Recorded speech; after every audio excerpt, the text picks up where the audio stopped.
اللہ تعالیٰ کی ذات سے متعلق عقائد، اللہ تعالیٰ کے متعلق عقائد، اللہ تعالیٰ سے متعلق 30 عقائد ہم کتاب العقائد میں بیان کریں گے۔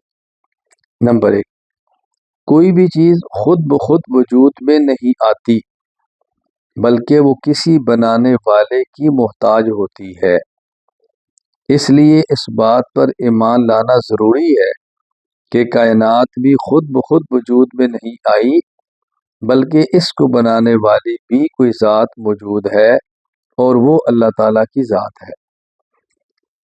نمبر 2، اللہ تعالیٰ اپنی ذات، صفات اور اسماء میں یکتا ہے، کسی کا باپ ہے نہ بیٹا، کائنات کا ہر ذرہ اللہ تعالیٰ کا محتاج ہے اور اللہ تعالیٰ کسی کا محتاج نہیں، کل جہان کا اللہ تعالیٰ خالق ہے اور مالک ہے۔ تو آپ نے دیکھا اسلامی عقائد میں یہ ہم نے ایک ایک سطر میں عقائد زیادہ بیان کر دیے تھے ابتدائی کتاب ہونے کی وجہ سے، اور یہاں 3-4 عقائد کو اکٹھا بیان کر دیا۔ نمبر 3، اللہ رب العزت ہمیشہ سے ہیں اور ہمیشہ رہیں گے، ازلی ہے، ابدی ہے۔ جب کوئی نہ تھا اللہ تعالیٰ تھے، اور جب کوئی نہیں ہوگا تو بھی اللہ تعالیٰ ہوں گے۔ نمبر 4، اللہ تعالیٰ قادر مطلق ذات ہے، کوئی چیز اس کی قدرت میں حائل نہیں ہو سکتی، کوئی چیز ایسی نہیں جو اللہ تعالیٰ کے ارادے میں رکاوٹ بن جائے کہ اللہ تعالیٰ کوئی کام کرنا چاہیں اور کوئی چیز حائل ہو جائے اور وہ کوئی کام نہ کرنے دے۔ اسی طرح کوئی چیز ایسی نہیں ہے کہ اللہ تعالیٰ چاہے کہ یہ کام نہ ہو اور وہ چیز اس کام کو کر دے، ایسا ممکن نہیں۔ نمبر 5، اللہ تعالیٰ کا کلام الفاظ اور حروف سے مرکب نہیں بلکہ وہ کلام نفسی ہے جو اللہ تعالیٰ کی ذات کے ساتھ قائم ہے، یعنی جس طرح ہم کلام بولتے ہیں تو حروف ہوتے ہیں، پھر حروف سے مرکب ایک لفظ ہوتا ہے، تو اللہ تعالیٰ کا کلام اس طرح نہیں ہے جس طرح ہمارا کلام الفاظ سے اور حروف سے مرکب ہے۔ اللہ کے کلام کو کلام نفسی کہتے ہیں، اللہ کے کلام کو کلام لفظی نہیں کہتے۔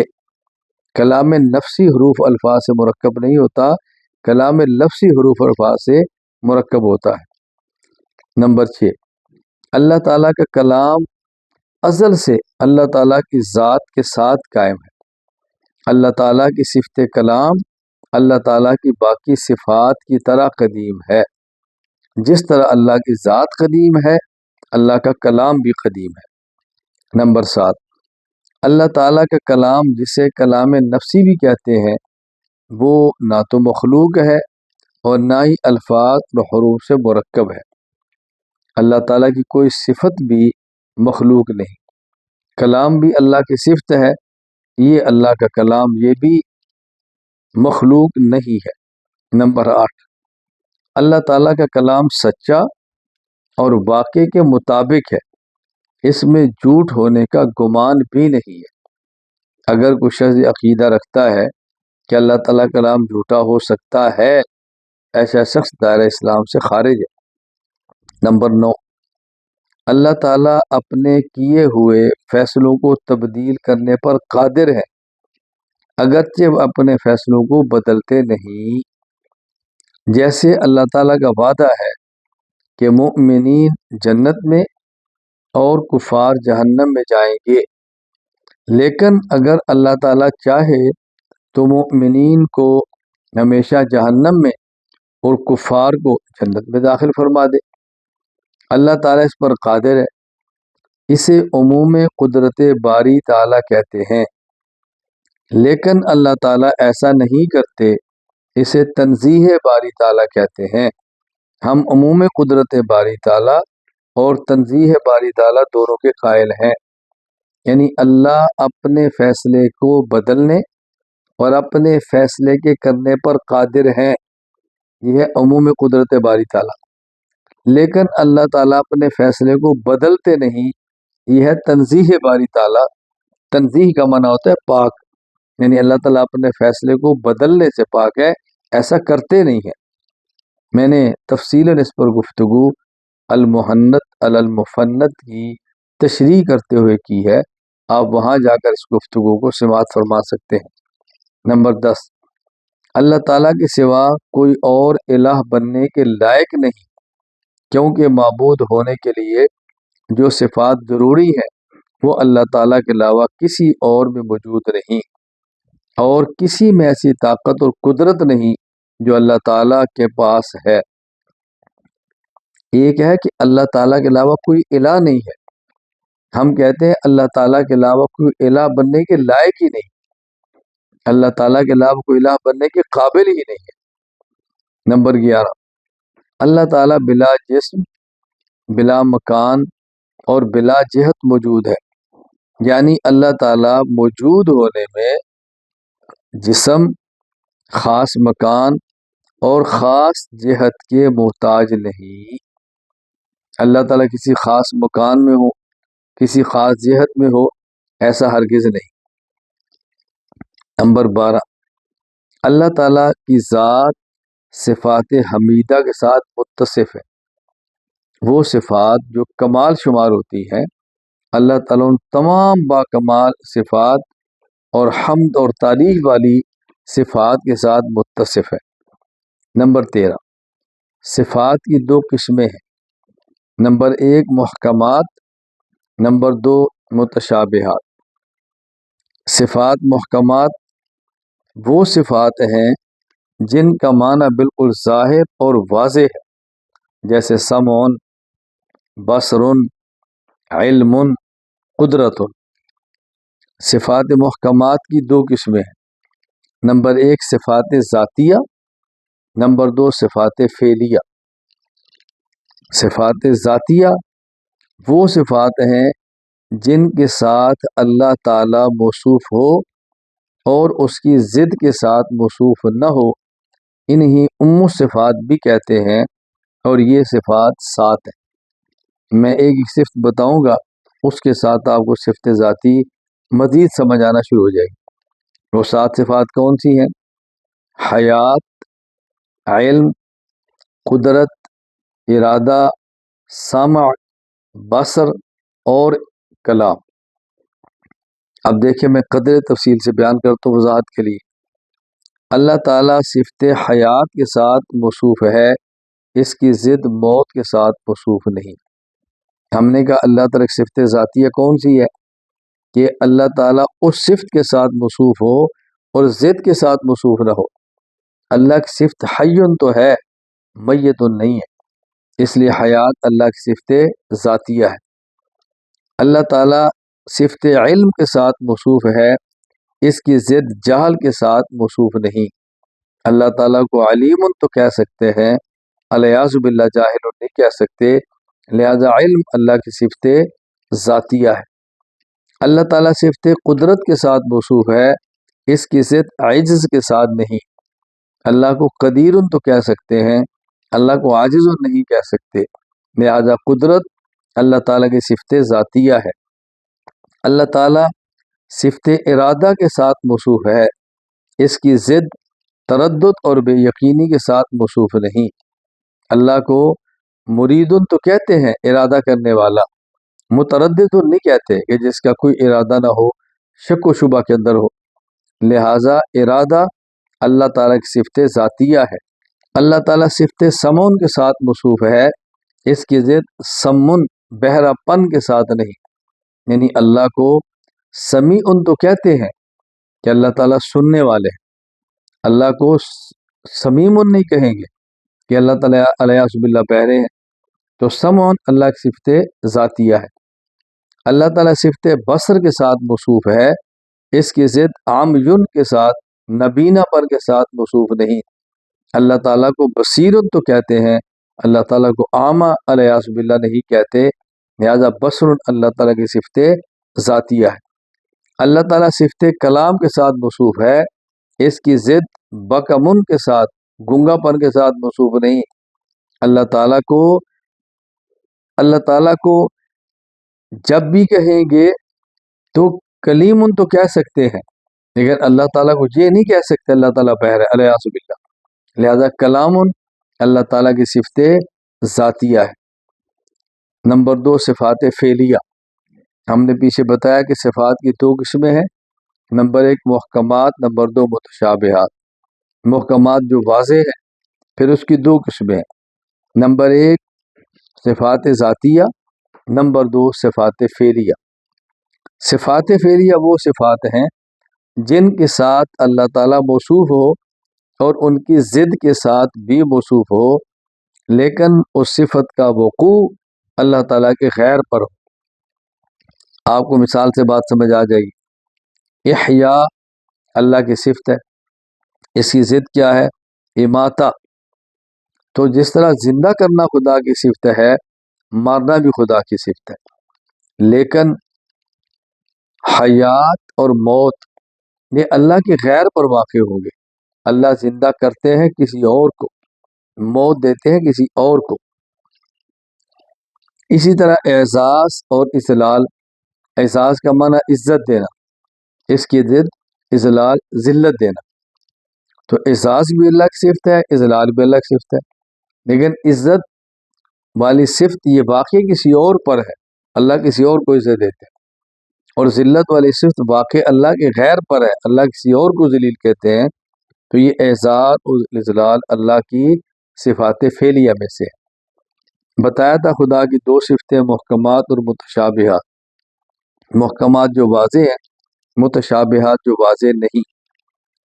یہ وہ صفات کی جو متشابہات ہیں اور ان کے معنی مبہم ہیں، غیر واضح ہیں، عقل انسانی کی رسائی بات تک نہیں ہوتی۔ ان متشابہات کی 2 قسمیں ہیں، نمبر 1 غیر معلوم المعنی، غیر معلوم المراد۔ غیر معلوم المعنی، ان کا لغوی معنی بھی کسی کو معلوم نہیں۔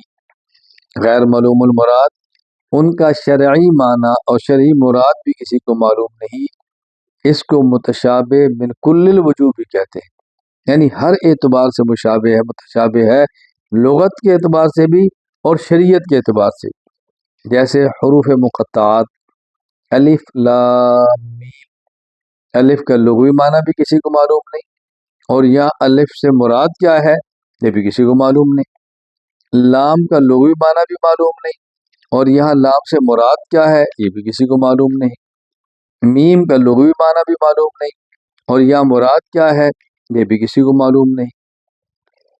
یہاں بطور فائدہ سمجھ لیں کہ الف لام میم یا ہا میم نون یہ اللہ کی صفت کیسے ہے؟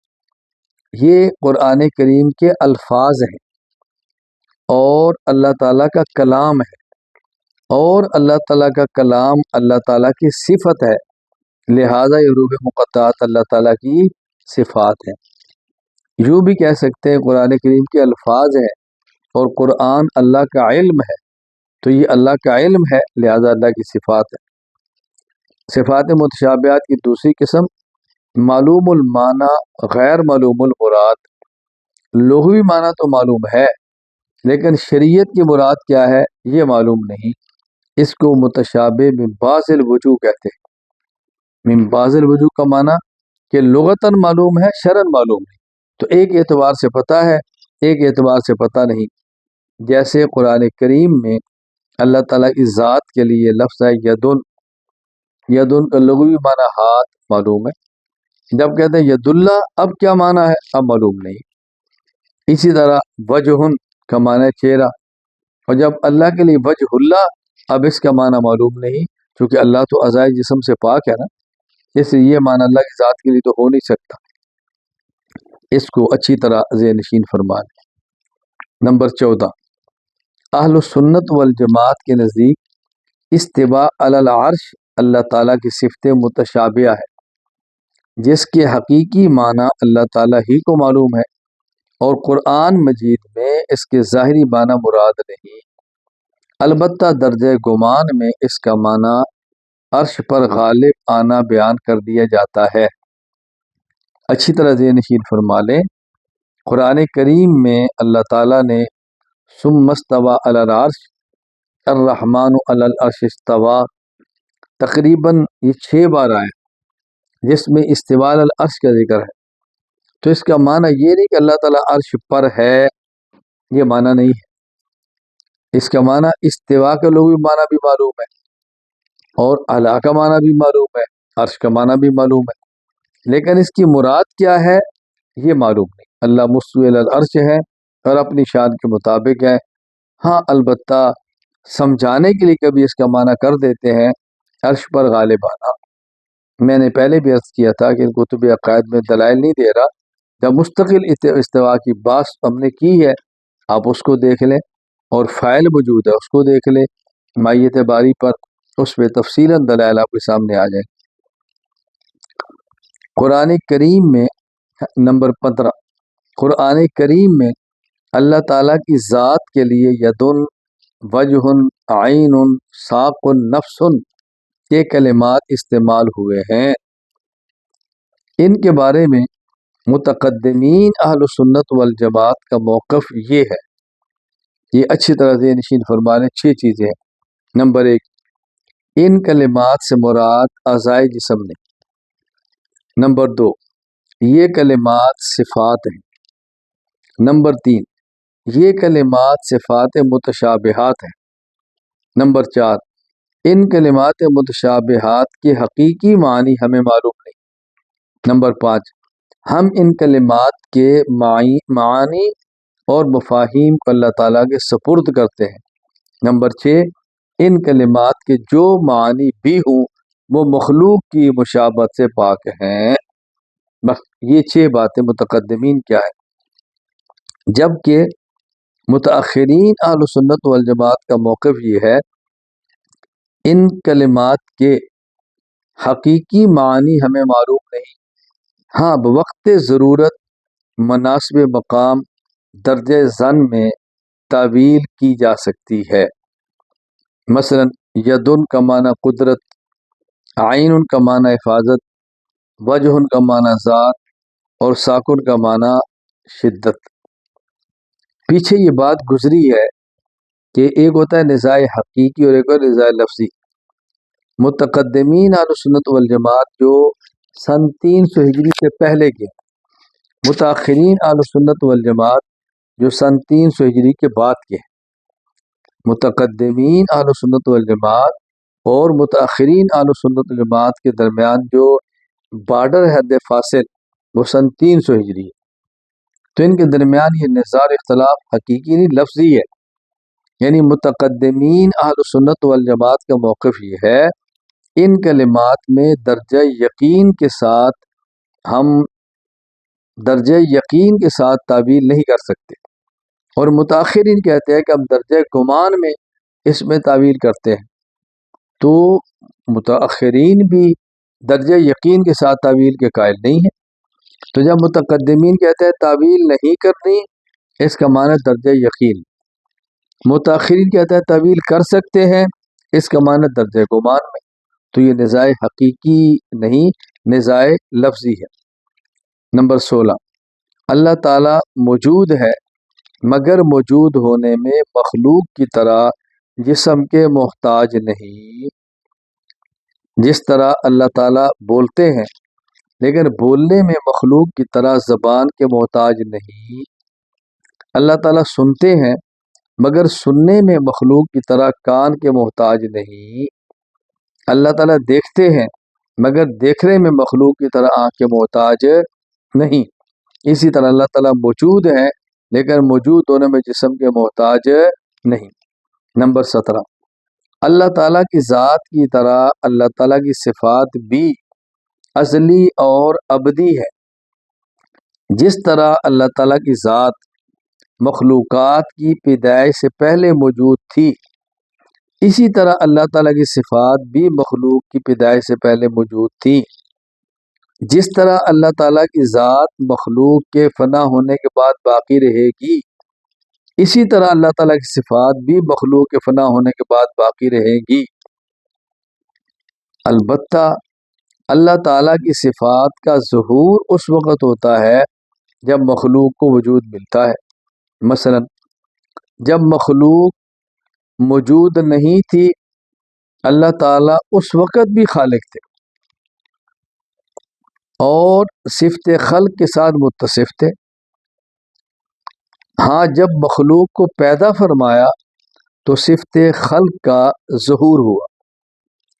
اسی طرح اللہ تعالیٰ متکلم تو پہلے سے تھے، صفت کلام کے ساتھ متصف تھے، لیکن جب حضرت موسیٰ علیہ السلام سے کلام فرمایا تو اس وقت صفت کلام کا ظہور ہوا، اس لیے صفات کا وجود الگ ہے اور صفات کا ظہور الگ چیز ہے۔ تفصیل گفتگو میں انشاءاللہ آگے جب کتب عقائد میں پیش کریں گے وہاں میں مزید وضاحت کروں گا۔ اللہ تعالیٰ لیس کمثلہ شیء ہے، اللہ تعالیٰ مثال، ہم مثل ہونے سے پاک ہے۔ ان باتوں کو اچھی طرح سمجھ لیں۔ نمبر 18، کسی چیز کے پیدا کرنے میں اللہ تعالیٰ کا اپنا کوئی فائدہ نہیں۔ اللہ تعالیٰ جب کسی چیز کو پیدا فرماتے ہیں تو اس میں اللہ تعالیٰ اپنی کوئی ضرورت اور حاجت سامنے نہیں رکھتے، البتہ اس چیز کی مخلوق کو ضرورت ہوتی ہے۔ اللہ تعالیٰ کسی چیز کی، اللہ تعالیٰ کو کسی بھی چیز کی ضرورت نہیں، اس لیے اللہ تعالیٰ صمد ہے، اللہ تعالیٰ بے نیاز ہے، اللہ تعالیٰ کسی کا محتاج نہیں، اس لیے اللہ جو چیز پیدا فرمائے اپنی ضرورت نہیں، مخلوق کی کسی ضرورت کے لیے پیدا فرماتے ہیں۔ نمبر 19، اللہ تعالیٰ جب کسی کو بیماری یا موت دیتے ہیں تو یہ خوف نہیں ہوتا کہ جس کو بیماری یا موت دے رہے ہیں وہ میرا نقصان کر سکتا ہے یا اس کے عزیز و اقارب مجھ سے بدلہ لے سکتے ہیں، بلکہ اللہ تعالیٰ بغیر کسی خوف کے بیماری اور موت جس کو چاہتے ہیں دے دیتے ہیں، کیونکہ خوف ہونا عاجز ہونے کی دلیل ہے، اور اللہ تعالیٰ قادر مطلق ہے اور اللہ تعالیٰ عاجز ہونے سے پاک ہے۔ نمبر 20، تقدیر علم الہی اور عمل الہی کے مجموعہ کا نام ہے۔ اس عالم میں جو کچھ ہوتا ہے یا ہوگا وہ سب کچھ ہونے سے پہلے اللہ تعالیٰ کے علم میں ہے کہ فلاں انسان کو اللہ تعالیٰ اختیار دیں گے، وہ اپنے اختیار سے کام کرے گا، یہ علم الہی ہے، اور اللہ تعالیٰ اپنے علم کے موافق ہر چیز کو پیدا فرمانے سے پہلے لکھ دیتے ہیں کہ فلاں بندہ اپنے اختیار سے کام کرے گا، یہ امر الہی ہے۔ یعنی تقدیر علم الہی اور عمل الہی کا مجموعہ ہے۔ اللہ کے علم میں ہے فلاں بندہ اختیار سے کام کرے گا، علم الہی ہے، چونکہ علم میں ہے کرے گا تو لکھ دیتے ہیں، یہ امر الہی ہے۔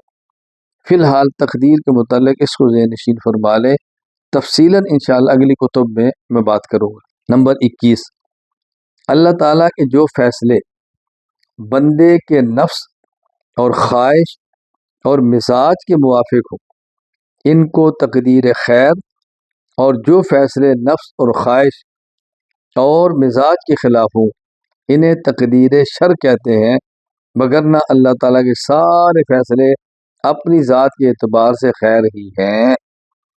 اللہ تعالیٰ اولاد دے یہ بھی خیر ہے، اولاد دے کر واپس لے یہ بھی خیر ہے، لیکن بندے کو اولاد دینے والا فیصلہ طبیعت کے موافق نظر آتا ہے اور اولاد کو واپس لینے والا فیصلہ وہ طبیعت کے خلاف نظر آتا ہے۔ تو شر اور خیر کا معنی یہ ہے، یہ نہیں کہ اللہ کے فیصلے از خود شر ہوتے ہیں یا خیر ہوتے ہیں، وہ خیر ہی خیر ہوتے ہیں۔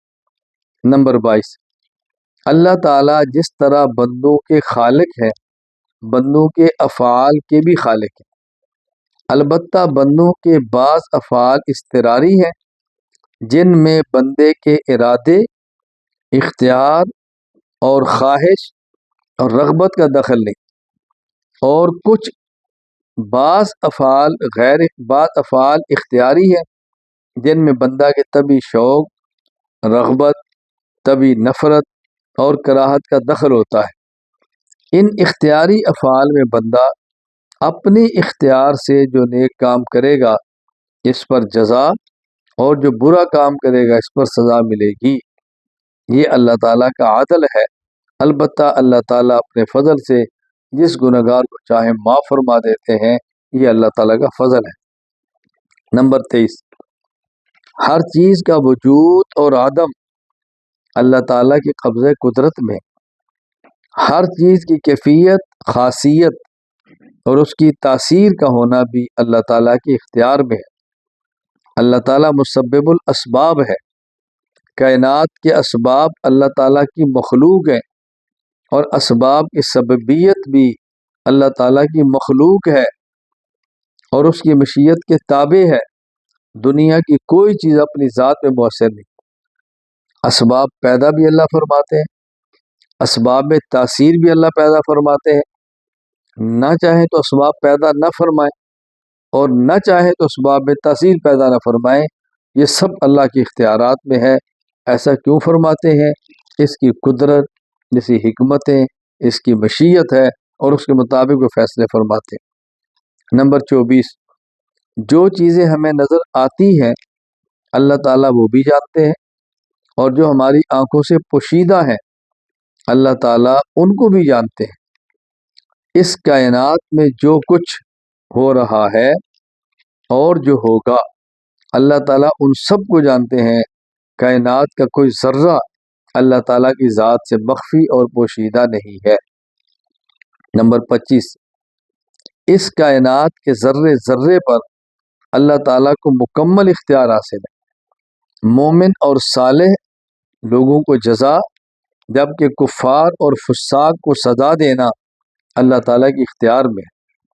اللہ چاہے تو دے، چاہے تو نہ دے، اللہ کے اختیار میں ہے۔ اللہ تعالیٰ مختار کل ہے، اللہ تعالیٰ قادر مطلق ہے۔ نمبر 26، اللہ تعالیٰ کسی خاص مکان کے محتاج نہیں، یعنی جب کوئی مکان اور جگہ موجود نہ تھی اللہ تعالیٰ تب بھی تھا، اور اب جب کہ مکانات اور جگہ موجود ہیں اللہ تعالیٰ اب بھی ہے، اور جب کوئی جگہ اور مکان نہیں ہوگا اللہ تعالیٰ تب بھی ہوگا۔ اسے سمجھانے کے لیے کہا جاتا ہے اللہ تعالیٰ ہر وقت ہر جگہ موجود ہے۔ کائنات کا کوئی ذرہ ایسا نہیں جہاں اللہ تعالیٰ موجود نہ ہو۔ عموماً اس پر لوگوں کو بہت اشکال ہوتا ہے کہ ہر جگہ موجود ہونا کیوں کہتے ہیں۔ میں نے بڑی وضاحت سے بات کی ہے، اللہ تعالیٰ کے ہر جگہ موجود ہونے کا معنی یہ ہے جب جگہ نہیں اللہ تب بھی تھا، جگہ ہے اللہ اب بھی ہے، جب جگہ نہیں ہوگی اللہ تعالیٰ تب بھی ہوں گے۔ اللہ تعالیٰ نہ کسی خاص جگہ میں ہے، نہ اللہ تعالیٰ کسی خاص جگہ کے محتاج ہے۔ نمبر 27، اللہ تعالیٰ کے مبارک ناموں کی 2 اقسام ہیں۔ نمبر 1 اللہ تعالیٰ کے ذاتی نام، نمبر 2 اللہ تعالیٰ کے صفاتی نام۔ اللہ تعالیٰ کا ذاتی نام صرف ایک ہے، اسم جلالہ اللہ، اور اللہ تعالیٰ کے صفاتی نام وہ بہت زیادہ ہے، اور ان صفاتی ناموں کو اسماء حسنہ بھی کہتے ہیں۔ اسماء حسنہ بھی کہتے ہیں۔ اسماء حسنہ بہت سارے ہیں، کچھ اسماء حسنہ ایک حدیث پاک کے اندر اکٹھے ہیں، جسے ہم کہتے ہیں 99 اسماء حسنہ، یہ اکٹھے ہیں۔ رسول اکرم صلی اللہ علیہ وسلم نے اس کی فضیلت بیان فرمائی، جو ان اسماء حسنہ کو یاد کرے گا اللہ اس کو جنت میں داخل فرمائیں گے۔ اور اسماء حسنہ 99 کون سے ہیں؟ میں پھر بات کہہ رہا ہوں، اللہ تعالیٰ کے اسماء حسنہ لا تعد ولا تحصیٰ ہیں، نہ گنتی میں ہے نہ شمار میں ہے، اس لیے کہ اس میں احسن وہ ہے جو اللہ تعالیٰ کی خاص صفت پر دلالت کرے۔ تو جب اللہ کی صفات بے شمار ہیں تو ان پر دلالت کرنے والے اسماء بھی بے شمار ہوں گے نا۔ 99 اسماء حسنہ کا معنی کیا ہے؟ کہ جو ان 99 اسماء حسنہ کو یاد کرے اللہ تعالیٰ اس کو یاد کرنے پر جنت عطا فرمائیں گے۔ وہ اسماء حسنہ 99 کون سے ہیں؟ هو اللہ الذی لا الہ الا هو الرحمن الرحیم الملک القدوس السلام المؤمن المہیمن العزیز الجبار المتکبر الخالق البارئ المصور الغفار القہار الوہاب الرزاق الفتاح العلیم القابض الباسط الخافض الرافع المعز المذل السمیع البصیر الحکم العدل اللطیف الخبیر الحلیم العظیم الغفور الشکور العلی الکبیر الحفیظ المقیت الحسیب الجلیل الکریم الرقیب المجیب الواسع الحکیم الودود المجید الباعث الشہید الحق الوکیل القوی المتین الولی الحمید المحصی المبدئ المعید المحیی الممیت الحی القیوم الواجد الماجد الواحد الصمد القادر المقتدر المقدم المؤخر الاول الآخر الظاہر الباطن الوالی المتعال البر التواب المنتقم العفو الرؤوف مالک الملک ذو الجلال والإکرام المقسط الجامع الغنی المغنی المانع الضار النافع النور الهادی البدیع الباقی الوارث الرشید الصبور۔ یہ اللہ تعالیٰ کے 99 اسماء حسنیٰ ہیں، ہمیں یومیہ اس کو پڑھنا چاہیے اور ان کے توسل سے، ان کی برکت سے اللہ تعالیٰ سے دعا مانگنی چاہیے۔ اللہ تعالیٰ نے قرآن کریم میں خود فرمایا وَلِلَّهِ الْأَسْمَاءُ الْحُسْنَى فَادْعُوهُ بِهَا، اللہ کے اسماء حسنیٰ ہیں، ان کا وسیلہ دے کر اللہ سے دعا مانگا کرو۔ نمبر 28، اللہ تعالیٰ کو خدا کہنا جائز ہے۔